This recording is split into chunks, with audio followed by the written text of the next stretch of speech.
What's good out there, Liquid Trucking? Welcome into episode 75 of the Liquid Trucking Podcast with me, your boy Marcus. Thanks for being here today. LiquidTrucking.com is the website. Head on over there, click the picture of me at the top of the page that says learn more about our podcast, and you will be at the podcast landing page. Version 1, I might add, of the podcast landing page, as I just learned in a meeting this morning that version 2 of our sweet podcast website for the Liquid Trucking Podcast is in construction right now. Talk to my guy Tyler, who is an absolute whiz. He's over there working his magic, and we might even have something to look at here before too long. And it's important that when I say the words we, I mean me and the people behind the scenes. You guys will get it a little bit later, but just know I'm very excited about all of the new things that this new podcast website is going to feature. And it's just a hub of information for you guys looking for information on the podcast. As it stands right now, it is fabulous.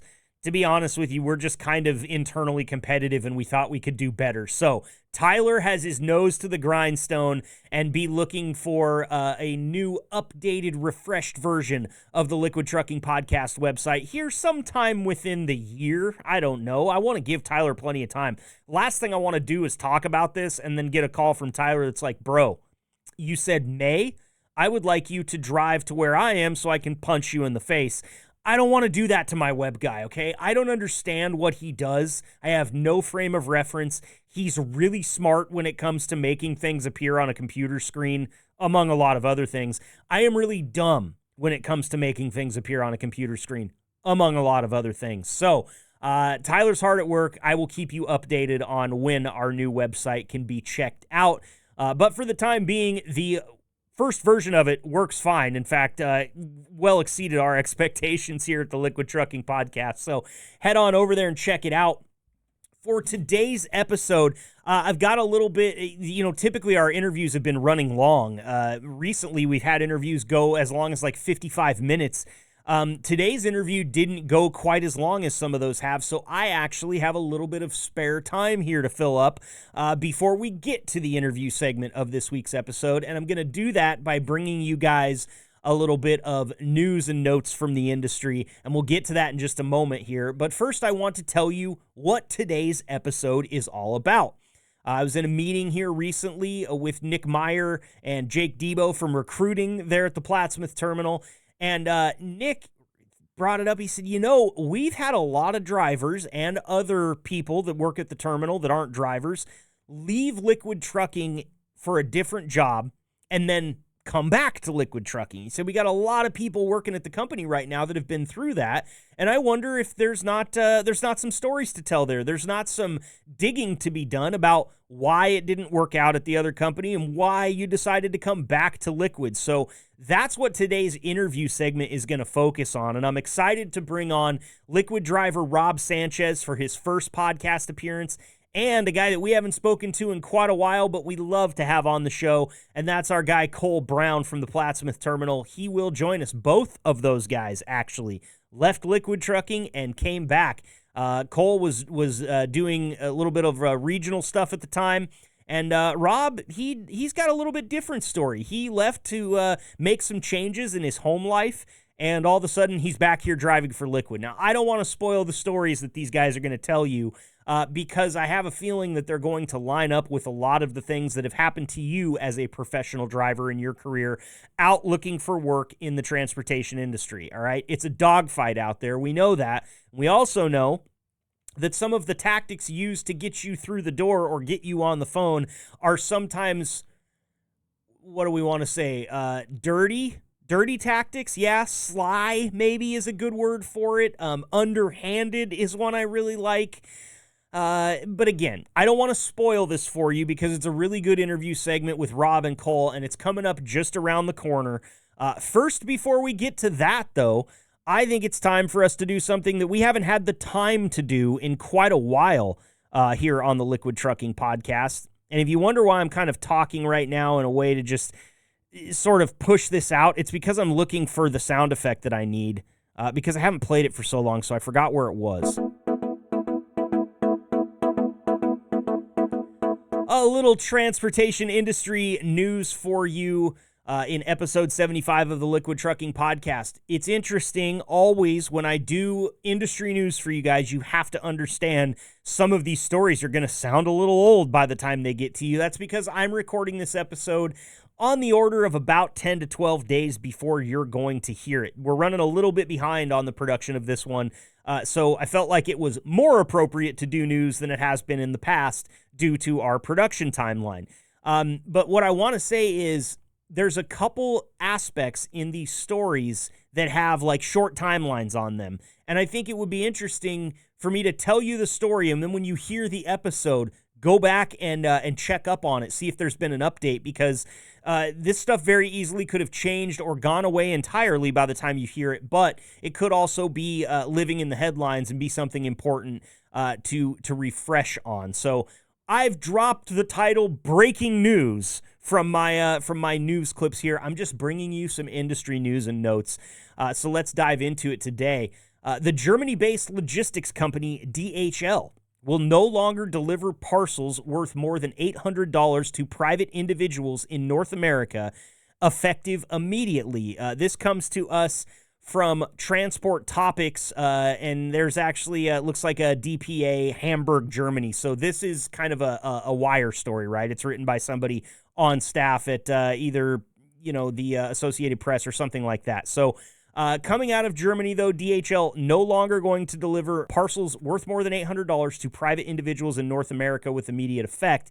In a statement, the company said the move, which is a reaction to the ongoing trade dispute with the U.S., is expected to last only a few days. So that's what I was talking about when I got into this story here.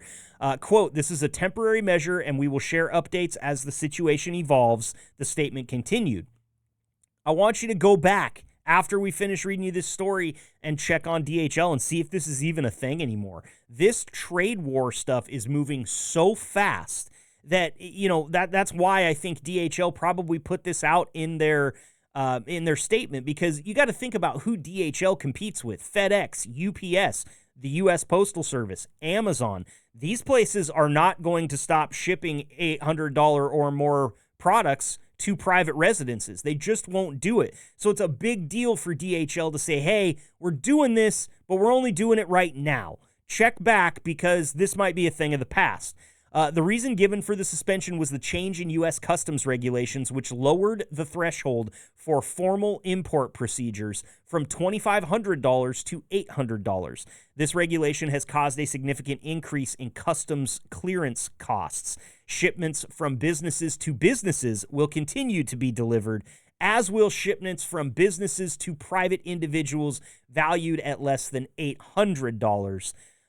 So there you have it. DHL, they're pivoting here is the only way that you can put it. The trade dispute between the U.S. and many different countries right now, it's going to affect transportation. We all know that, being in this industry. But sometimes I like to look into how it's going to affect. Well, here's one right now. Just this one law that was changed, it's now going to cost you as much to get something that's valued at $800 across customs as it would just weeks ago cost you to get something $2,500 worth across customs. So look, it makes sense. It's all business here, but look for it to adjust or change or just go away entirely here within the coming weeks. I mean, that's what we would hope for, right? We all want our deliveries. I'm not ordering a bunch of stuff that's worth more than $800. I wish I was, but I'm not. But DHL has to hold this up against their competition and think, look, man, we can't last here forever. We might just have to eat this cost or change our mode of business entirely. Because, like I said, if I order something that's worth $801 from any given place tomorrow, and my shipping options are FedEx, UPS, and USPS, DHL's not going to be on there because I'm spending too much for them to want to eat that cost. So be interesting to see how that one shakes out. Of course, DHL, they're a big company. DHL supply chain ranks 13th on the Transport Topics top 100 list of the largest logistics companies. That's way high up there in North America, and they are number 5 on the Transport Topics top 50 global freight list. So a big company making a big decision that they might reverse or change in the coming days. Just keep your eye on this one. The next story, all three of these coming to you today from Transport Topics. Love those guys over there. It's hard right now looking for news to bring you guys that isn't doom and gloom. You guys all know that. We know what's going on in the market. And Transport Topics did a pretty good job of making these not seem like the sky is falling quite yet. But as you comb through the news on a day like today, which is April 21st, 2025, well, you might find some less than happy news, okay? Especially in the transport sector. This next headline, the story comes from Seth Clevenger, who's the managing editor of features and multimedia over at Transport Topics. The headline reads, Top 100 third-party logistics companies face slow growth and trade uncertainty. Again, not really much of a surprise here. While continuing to endure a stubbornly slow freight market recovery, the largest third-party logistics providers in North America also face a murky outlook for international trade. Uncertainty surrounding new tariffs and their potential impact on freight patterns represents the latest challenge for 3PLs to navigate as they help shippers build more resilient supply chains in an ever-changing world. It remains unclear how the ongoing trade tensions will ultimately play out in the months ahead, but the Transport Topics 2025 Top 100 Logistics Companies list provides a look back at how the industry's competitive landscape has evolved over the prior year. Amazon.com Inc. ranked number one over a year ago when Transport Topics first put the list together. They're still number one right now, staying there. In addition to being the world's largest number one online retailer, Amazon has built a massive fulfillment network and offers a range of third-party logistics and supply chain management services to business selling products on Amazon.com as well as other e-commerce platforms. C.H. Robinson is the industry's largest freight broker, retained its number 2 position in the top 10. The biggest mover was GXO, who climbed 2 positions to number 3 with $11.7 billion in 2024 revenue. A bit further down the list, you're going to see places like JB Hunt and UPS Supply Chain Solutions. That rounds out the top 5. RXO completed its high-profile purchase of Coyote Logistics. We talked about that on this podcast in September. For over $1 billion, you expect to see RXO climb up the rankings from number 16. Schneider, they're number 18 on the list. They expanded their dedicated fleet operations through its $390 million acquisition of Cowan Systems. It's funny here because what you're seeing is as the freight market is this very slow recovery and things are in the tank, a lot of these bigger companies are eating some of the smaller companies, which you look at it from a third-party logistics perspective, and you think, well, they're kind of helping themselves on two hands there, right? There's more for them and less for the other guy. That is good for a big third-party logistics company, but maybe not good for the smaller and mid-range carriers out there. I don't know, man. I am not good enough at economics to understand what this all means for the future. What I can promise you in my current capacity is that I will keep updating you on this. This is not one of the stories that's really going to change a lot here in the next couple of weeks before you guys hear this podcast. Just an interesting one that I wanted to bring up. It looks like logistics companies battling with growth in this market right now, according to Transport Topics. And finally, one last one here from Transport Topics. Kieran Greenhall, staff reporter, has a headline that Torque is beginning testing on key Laredo-Dallas freight lane. Torque Robotics began its testing of autonomous trucks on what is expected to be the Daimler Truck subsidiary's first driverless freight lane between Laredo, Texas, and Dallas, Texas. The parent company said in a release, one of the busiest freight lanes in the U.S., which is the Texas route that passes through San Antonio and Austin. Laredo accounted for nearly 40% of incoming trucks from Mexico, according to the most recent Bureau of Transportation Statistics data. San Antonio and Dallas rank as the 7th and 9th largest cities by population, respectively, in the United States. Torque's autonomous trucks already were being tested on routes in New Mexico, Texas, and Arizona, so this is just an additional route that's going to be tested. The company recently signed a lease for an autonomous hub in the Dallas-Fort Worth area that will serve as the operations base for its autonomous testing efforts, customer freight pilots, and future commercial endeavors. Torque already had a temporary office in the Dallas-Fort Worth area, but is upsizing its operations in the metro area ahead of the planned 2027 start date of fully autonomous truck operations. Alongside finding a larger Dallas-Fort Worth office, the company plans to open an Ann Arbor, Michigan office before the end of the second quarter. Consequently, their technology hub in Stuttgart, Germany, and testing location in Albuquerque, New Mexico will be wound down. Daimler Truck North America, meanwhile, has begun delivering self-driving configurations of the latest iteration of its flagship on-highway tractor to Torque, the 5th generation Freightliner Cascadia. So there you have it. If you're cruising around down there between Laredo and Dallas, you may very easily see one of these driverless Freightliner Cascadias cruising around with the Torque logo on the side of it. I should say that's Torque spelled T-O-R-C. And this is another one of those stories, like within a couple of weeks, it's very feasible that maybe one of you guys has seen one of these trucks running up and down the test lane there between Dallas and Laredo.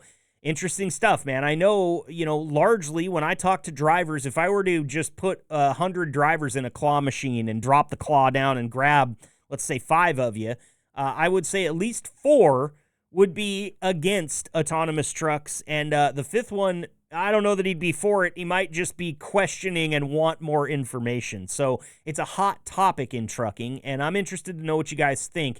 I would love to hear your responses to this story.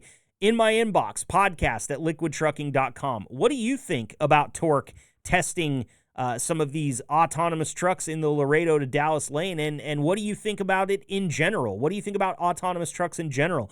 If you send me your thoughts, I will definitely read them on the show. We could even get you on the show to have a discussion about this. It's been a long time since we've discussed anything about autonomous trucks here on the program, and we're always happy to do so. There is your news. And remember, it's not breaking because we recorded this 10 days before you heard it, but it's as breaking as I could possibly get. So check out those stories. Do a little bit of follow-up research, and if you have thoughts, send them to me, podcast@liquidtrucking.com.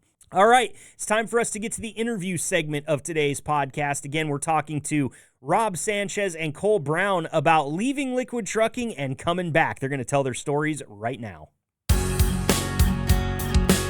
Welcome to the gold standard of podcasts for the gold standard of drivers. This is the Liquid Trucking Podcast with your host, Marcus Bridges.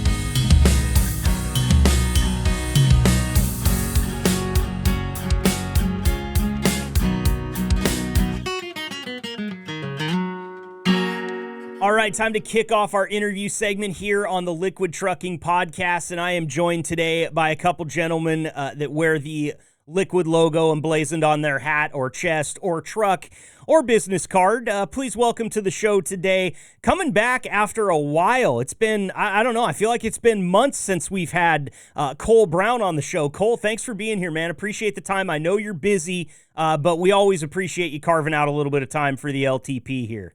Yeah, man, it's been a minute, but we're glad to be back, as always. Yeah, and nice tropical vacation for you in there, too, since the last time we've talked. I saw the pictures on Facebook. Looks like you were at someplace down in Mexico? Cabo San Lucas. Wasn't long enough, man. I wish I was still there. Dude, it's so nice. I went down to Mexico for the first time ever this year, and it was never really a bucket list place for me to go, but got down there, hung out in Cancun.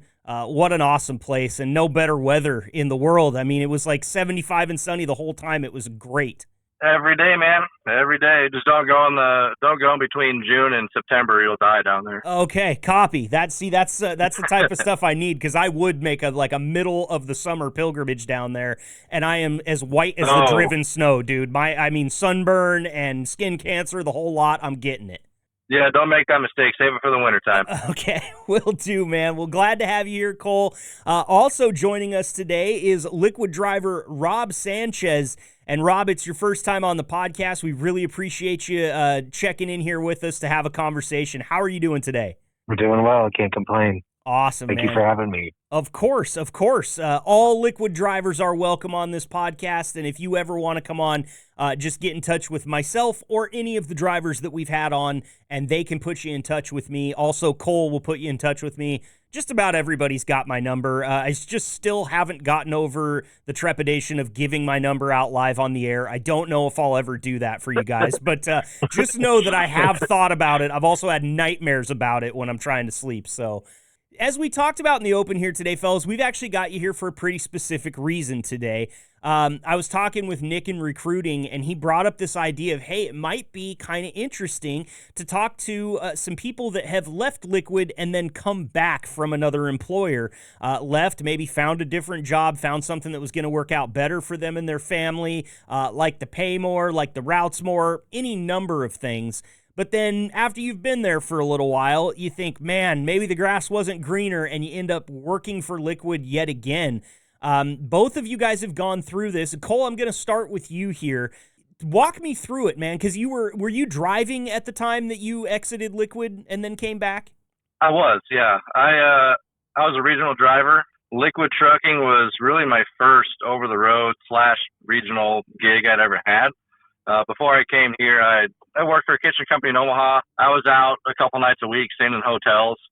So I really didn't have any true road experience, sleeping in the back of a truck. Mm-hmm. I was young too. I was 22, 23. So I was right on their threshold of even being able to get a job here. But, they took the chance on me. I guess Dave liked me. I don't know. He's kind of weird. But they gave me that shot. And I drove regionally for about a year and a half. Actually, really enjoyed it.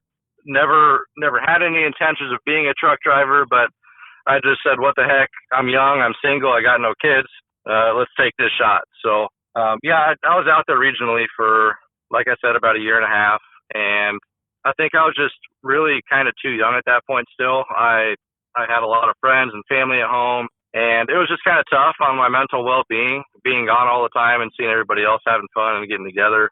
About a year and a half is what I had on the road before I put my notice in and wanted to go try something local.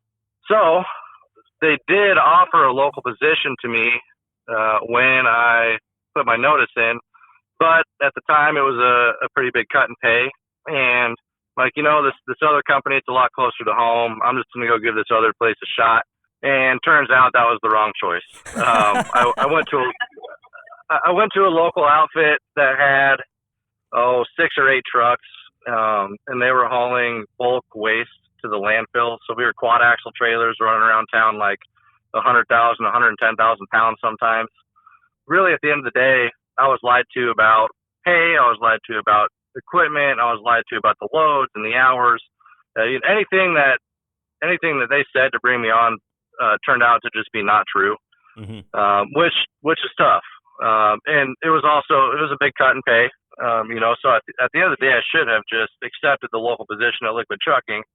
But I decided after a few months at that place that, this sucks. Liquid Trucking was always honest. They took care of me. The pay was good. I'll just suck it up, be a big boy, and I'll go back over the road for them.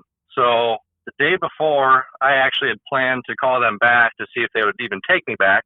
Jason Eisenman gave me a call and said, hey, we had one of our local driver trainers quit.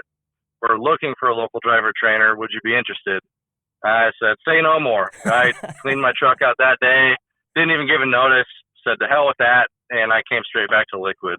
Been here ever since. Wow. Well, now, that is quite the story because, especially as a younger person, right, in your early 20s, your professional career is kind of at the outset. You haven't quite figured out how to make your way through these obstacles. To get a phone call like that the day before you're preparing to go have this tail between your legs conversation, which I'm sure you were nervous about, that's just got to be the biggest blessing in a young professional's life, to get a phone call like that and to have it come from a guy like Jason, even better, right? Yeah, it truly just felt like it was meant to be. I don't know what else to say about that, but yeah, you're sitting there as a young guy. You just ran away from this company 3 months ago, kind of looked dumb for leaving a place where I had this great opportunity. And for them to reach back out to me, yeah, it was huge. It meant a lot. That's awesome. It's a great story. And I've got some questions that I want to ask both of you guys, but I want Rob to tell his story first to kind of bring us up to speed and let us know about his story. And then I'm going to pepper you guys with some questions about what you may have experienced, what you may have expected and didn't find at these other companies. So, Rob, why don't you walk me through? First, give me a little bit of background here. How long have you been driving for Liquid on this current stretch that you're on? Current stretch, maybe end of January. So we're at, I don't know, what is that? Almost 3 months. You've been back for 3 or 4 months now, I'd say. Yeah. Okay. Yeah, 3 months. I left, early December, and as I was actually thinking about this the other day when I knew about this interview, I was like, how long I was gone for about, honestly, 6 weeks. And then I came back. I'm home base is Colorado, Denver. And it was kind of more of like, I just gotten married. I wanted to start off marriage, being home with the wife. And, I put a good effort into that. And I remember calling Bo and my dispatcher, James, and, explaining, hey, I'm in this next chapter of my life, but also with that too, I'd like to be more at home. Mm-hmm. And they understood, and I was really appreciative of that. And it was more of like I had thought I'd found a job back home, maybe about a week or two after I initially, was gone with Liquid, and that turned out to be not the case. It was kind of more too good to be true.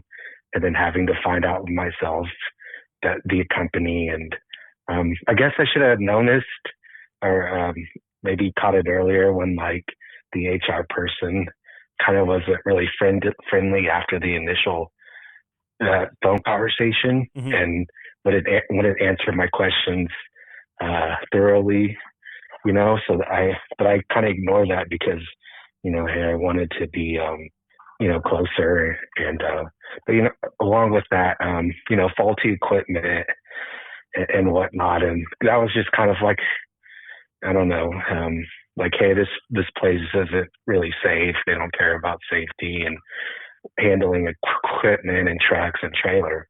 Mm-hmm. So I left. I said thank you, but no thank you. And I remember texting calling Cole, and right instantly he remembered who I was and my name, and said, yeah, you're a good driver, and I think that just meant a lot to me. So I was, when he said that, and my appreciation for Liquid kind of like just went even more up, Mm-hmm. Up to the sky, because of that. And when I left too, I told Bo, my dispatcher, I said, hey, I was like, I have nothing bad to say about this company. It's a great company. I am, and I would refer it to anybody else that's just looking for, a better opportunity, Mm-hmm. more pay, great equipment, great staff, great network, great training, great everything. So yeah. I appreciate the kind words, but I think that initial conversation when you called me was more like, Rob Sanchez, hell yeah, get your ass back here. What are you waiting for? There was no there was no sweet talking. It was get your ass back here and get to work. It really was. I do remember that. There wasn't any hesitation in your voice. Yeah. And I just I told Well, you, but thank you. Absolutely.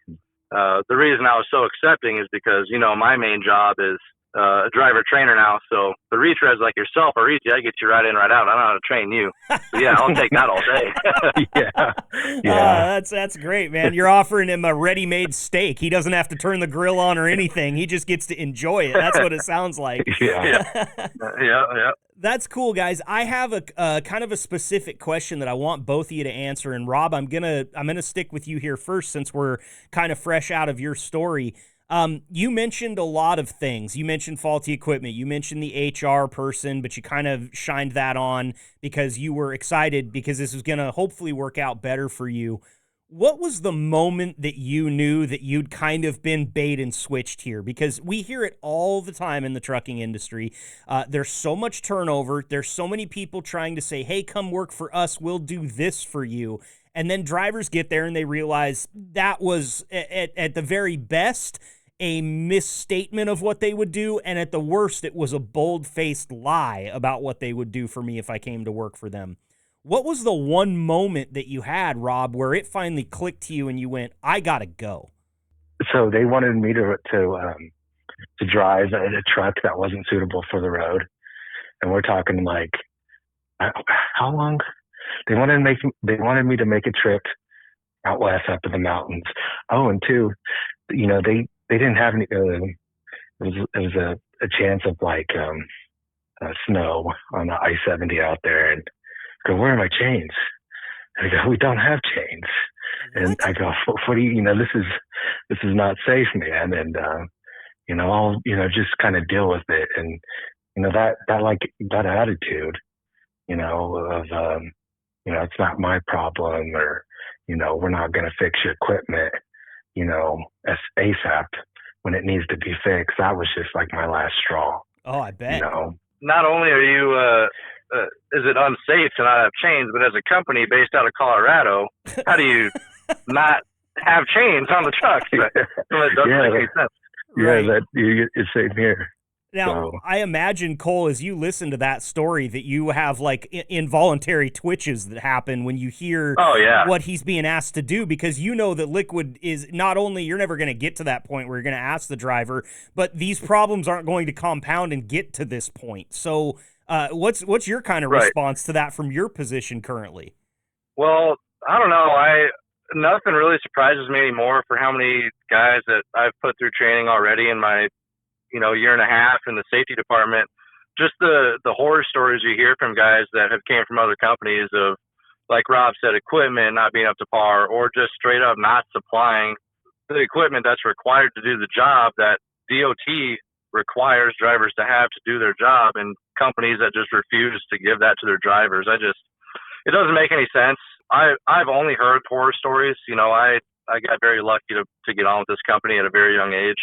I didn't have to go work at, one of the mega carriers or one of the smaller outfits that aren't up to protocol on safety stuff. Mm-hmm.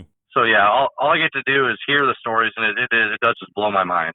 Oh, I'm sure. And what was the moment for you when you had left Liquid that was kind of the final straw, like what Rob said, where you knew that this was not going to work out the way you thought it was? There was honestly a lot, but one of the biggest red flags was, like I said, we were running around with quad axle trailers. We were licensed at 96,000 gross, but we were always running around 100, 110. And the 6 or 7 other drivers that were there all had overweight tickets on their record. So, even if they wanted to go work at a different company, it would be pretty hard to do so with stuff like that on your license. That was one of the things I wasn't willing to risk, was my license or my future in trucking. But, more so than that, it was just the level of respect that I received from Liquid Trucking. I don't know, man. I could say a ton about it. At a young age, it's very hard to depict what you want versus what you need. Yep. And yes, at that age, I wanted to be home with my friends and my family. Did I need to be home with my friends and my family? Probably not. So that was the main deciding factor, was, get my head on my shoulders, get out there, get some experience in, and see where it took me. And I'm glad I did. Sure. No, it's interesting because what I hear you talking about there, and Rob, I'll be interested to hear your take on this too. It almost sounds like these companies that are willing to kind of lie about their recruiting process and the job itself just to get people through the door also kind of have the innate ability to trap them at that company. Because like you're saying, Cole, like if I get a bunch of overweight tickets driving for this company, no other company's going to take me, but this company will still give me a job. I'm effectively trapped there. I can't go anywhere if I want to. Yeah. 100%. And see it all the time. Okay, so you do. Rob, Cole's said he's seen it all the time. You've seen that out there too? Yeah, So I not only see, obviously, but like other truck drivers I've met, That's a really predatory practice when you really break it down, and to marry it up with the bait and switch. I mean, it's sort of like you swim in the pond that you're born in, right? If those companies are willing to make those lies in their advertisements and not follow through with the things that they say, I think what we see here, based on your guys' experience, is there's no end to what they won't do. So you got to be really judicious out there when you're looking at these ads and things. Just Yep. off the top of your head, Cole, based on what you know and the drivers that you've trained and that have come back or that have come to Liquid from other companies, what would you say? And this is arbitrary, okay? So before I ask Cole this question, know that I'm just asking him for his opinion here. These aren't numbers that have been distilled down by some scientist somewhere. But what would you think, Cole, that the percentage of trucking companies that lie on their recruiting ads is, just based on the experience that you've had at Liquid?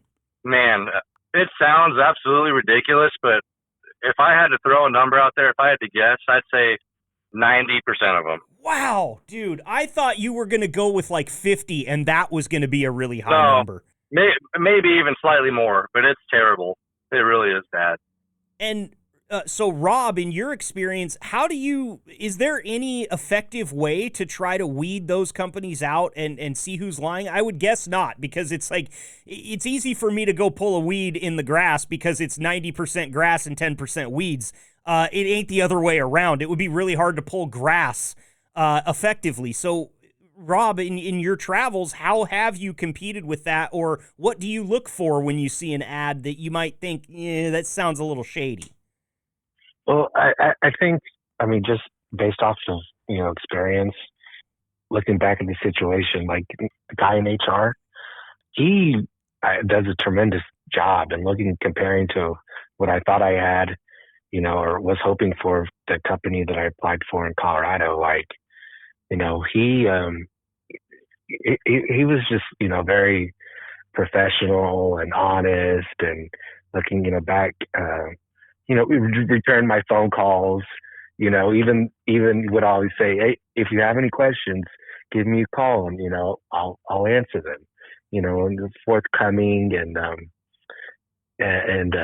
just welcoming and, kind of like you look at it too, is like, hey, we kind of want this guy, like, so he's just putting himself out there. Like, if you need anything, like, let us know or let me know. And so looking back at that situation, I would say, it started with him, Mm-hmm. the guy that, that I've always, or a person, the department I've always called, hey, are you hiring?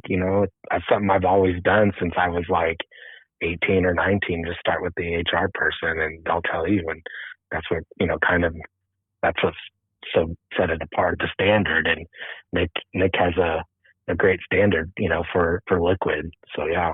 Yeah, no, he sets a hell of a standard, and Nick's a great guy just to talk to as well. You can have a hell of a fun conversation with Nick at any time. And so I guess what I'm taking away from what you're saying there, Rob, is that one of the first things to pay attention to is the treatment that you get from the very first person you talk to. How do they... Yeah, absolutely. How do they treat a prospective employee the first time that they ever talk to them? And that's so important. First impressions are everything. And also, Rob, I got to ask you, did you by chance have a dad or a parental figure that used to tell you when it comes to getting a job that the squeaky wheel gets the grease? Yeah. I knew it because Yeah. my dad used to tell me I would turn in job application after job application, and he would say, well, have you called him? No, I haven't called him. I turned in the job application. He would say, squeaky wheel gets the grease. Just call him once a week. Yeah. Sounds like we were raised a lot the same in that, right? Yeah.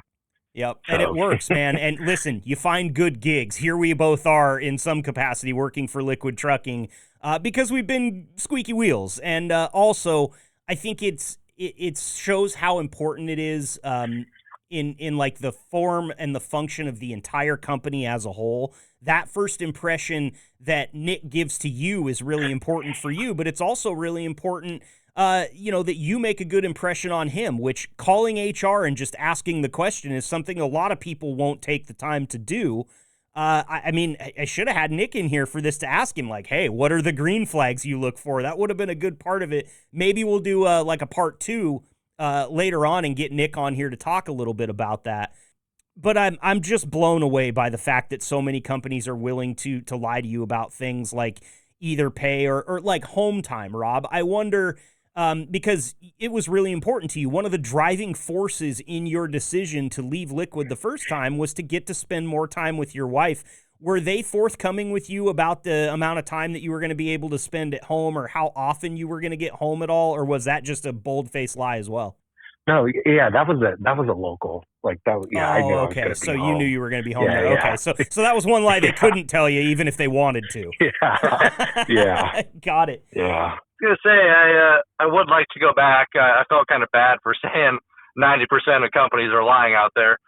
Maybe more so, a better way to put that is I take it that 90% of those companies are giving misleading information. You know, things like, hey, you can earn $100,000 in your truck in your first year, but what they don't tell you is you're out 4 weeks at a time. Or, hey, we give all our new drivers a brand new truck, ...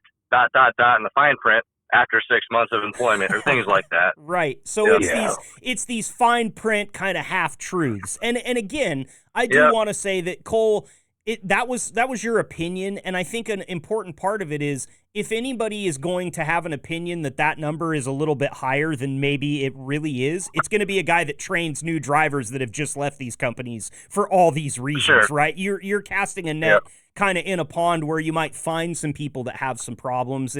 And listen, I know there's other great trucking companies out there besides Liquid. I think maybe the point we drive home here is that you're not going to see that shit. If you're listening to this and you're not driving for Liquid, you're not going to see that shit from Liquid. So give Nick a call in HR and have the same experience that Rob had, because he's going to shoot you straight. I don't think the guy can do any other way. Like I've known him for a while now, and he's always shot me straight. So Go on Google, read the reviews, do all of it. There you go. And how many episodes? What are we, episode like 75 right now? Yeah, this is episode 75. Yep. There's also more than a year's worth of weekly podcasts where if you just want anecdotal information from drivers, there's a lot of them that would 100%. Tell you why this is a good place to work. So this is all so interesting to me, because the turnover is so high, it just in the industry as a whole. But when I talk to Liquid drivers, I hear a lot of this, like, man, I'll finish my career working for this company if I can. In fact, just recently we had a driver exit the company that had come on this podcast a lot. His name is Tony Brown, and he told me, not only on his last interview on this podcast, but he's told me in personal conversations after that, man, if I could get back to Liquid trucking, if things in my life would to line up so where I could get back to Liquid trucking, I would retire there. And I got to guess you probably hear that a lot, Cole. We do. We got a few guys I could name off the top of my head right now that I won't. But, yeah, we got plenty of guys that have to leave and get home and take care of their family or get custody of their kids or, you know, whatever it may be, that really, I mean, you can see it in their face, how painful it is for them to have to leave the company. But at the end of the day, you know, you got to take care of what's going on at home. And if that stuff works out and you're ready to come back, just like Rob, just like anybody we've rehired, we're going to welcome you back with open arms for sure. Yep. Hell yeah. That's awesome. Rob, I didn't congratulate you on your recent nuptials. Congratulations on the wedding. I know it's back in the past just a little bit at this point, but talk to me about the married life, man. How's it been going now that you're back with Liquid? And I mean, did they work out the way that you thought? Have things been okay, even though you're back OTR? Actually, yeah, we're doing really good. Even sometimes too, she'll like fly out to like the nearest city that I'm at. Oh, that's cool. And, she'll be on the road with me. Like for instance, I did a reset up in the Chicago area, and I knew where I was going to be at, and you know, we just talking. I said, "Hon, I'm going to be in Chicago," and she's like, "All right." You know, got a message, phone call later saying, "I'm getting ready to board a plane. Just let me know where you're at." And you know, we had spent some time, and you know, got a hotel room, and was able to, you know, can have a good married life on the road like that. So yeah, I think it's 6 weeks since I've been back. It's just, I think maybe I don't know, kind of done something crazy like 2 times, but it's going good. I can't complain. When I initially got back on rehired, it seemed like every week I got a load to Colorado. Of course. and and it allowed me to like go back home and see my wife and stuff. But yeah, it's going good. I have no complaints. Oh, it And sounds to me like maybe your dispatcher's trying to beat that message into your head of "Don't leave us again. We like you here. We'll send you back to Colorado if you want to go." yeah, no, it's just it's just communicating on on my part, and saying, hey, get me back home or whatever. And communication is like, it's one of the pillars, I would say, of like Liquid, is just having good communication, letting people know, and it's a two-way street, like letting them know like what's going on. Mm-hmm. So and I mean, obviously I didn't have that, at the previous job that I tried, or many truckers, either their trucking careers didn't have that pillar of communication before they found Liquid. So that's just one of the great things about this company. I think I see I tend to see three reasons guys come back. Mm-hmm. One of them obviously being what we're all here for is money, but second and third to that, you have equipment. People love the equipment. It's well kept. It's safe. There's no Band-Aid repairs. But most importantly, in my opinion, it's the people. You can make all the money in the world, but at the end of the day, if you have to deal with a shitty attitude every day or somebody that you can't get along with, it really takes a toll on you. So I think those three things are definitely what we see most and why guys come back to this company. Amen to that, man. And listen, there's something that Rob touched on too. There's very few things that I can personally relate to when I'm talking to truck drivers, is that I've never been a truck driver before. I made that pretty clear.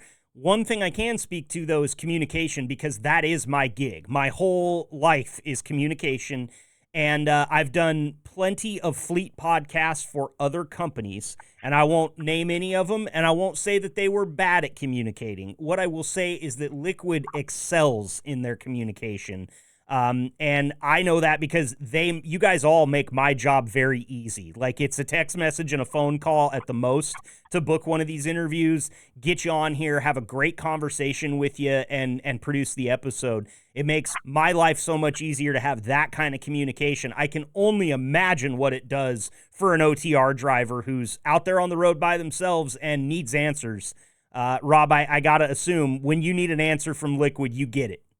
Yeah, communication, like, every goddamn day. I think even I don't think on the weekends, but towards the end of the day, working hours, we get a text message, and they communicate, things, customer service, equipment issues. Right now, they're communicating with us about the new LED system, mm-hmm. And how to navigate that, and that's just really big. They want everybody to be on the same level, and lets people know what's going on. And I think that's really big, because it goes back to that cliche of like, you're not just your truck number, you're a goddamn person, and yep. I really feel about that. And even, like on my second stint, coming back here, I've like kind of made it more of an effort to go into the newer building and just go see these guys and say hi and communicate with them, maybe shoot the shit, and maybe ask them about their day. And even with my dispatcher, James, not that I wasn't communicating with him, but like, like I know his face, his face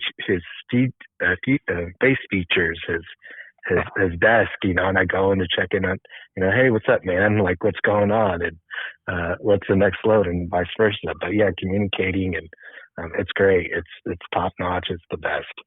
Fantastic. Yeah, it's funny you bring that up, man, because I was just talking to Bo about this morning when I brought up coming on this podcast with you today, and said, man, Rob Sanchez first stint here, I don't know if I ever talked to the guy once.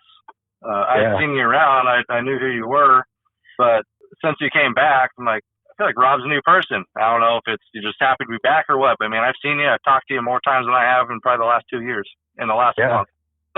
Yeah, no, yeah. It's amazing what a nice marriage and a good job can do for a guy's psyche, isn't it, Rob? Yeah. That's awesome, fellas. Well, listen, I appreciate all of the anecdotal stories and everything, and I appreciate hearing about the experience because that's really what we wanted to kind of showcase on this is that and look, we were only able to get 2 of you guys on. Cole, I think you gave me a list of 5 different drivers that you thought would work for this particular segment, and also another option here was Bo Hankey, but he just did an episode with us a couple weeks back, so we went ahead and gave him the break here. There's a lot of people within the company who have left to try it out on the other side of the fence and come back. And today we were just able to give you a few reasons as to why. And I really appreciate the time, guys. I want to make some room here for final thoughts because I know you're both busy and I want to get you both back to work. Cole, we'll start with you. Final thoughts for us here before we let you go. Of course, as you know, this is wide open for anything. You can focus it on the topic at hand, or you can deliver a message elsewhere. It's totally up to you. The floor is yours, Cole Brown. Final thoughts, man. Marcus, I like talking to you, but I got shit to do. I'm going to leave it to Rob. Okay, that's what I like. See, nobody's ever done that before, but I like that you're setting a precedent here, Cole. You've got shit to do. Rob, for your final thoughts, my friend, please, the floor is yours. Just again, if you're listening to this, obviously be safe there out on the road. Communicate with your dispatchers and teams, and just for everybody that was involved and with my success at Liquid Trucking, just thank you. Cole, obviously, thank you for answering my goddamn call when I called back in January, and and James, and the Schmidt family as well. Just thank you, and just want to be just a little part in the success of this great company, and that's all. Very well Heck said, yeah. Rob. Very well said. Rob Sanchez and Cole Brown, you guys did fantastic today. Really appreciate the time. Rob, you be safe out there. Cole, get your ass back to work. I'm walking in the door as we speak. All right, guys. We'll talk to you soon, okay? Thanks for coming on today. All right. See ya. Bye. Thanks.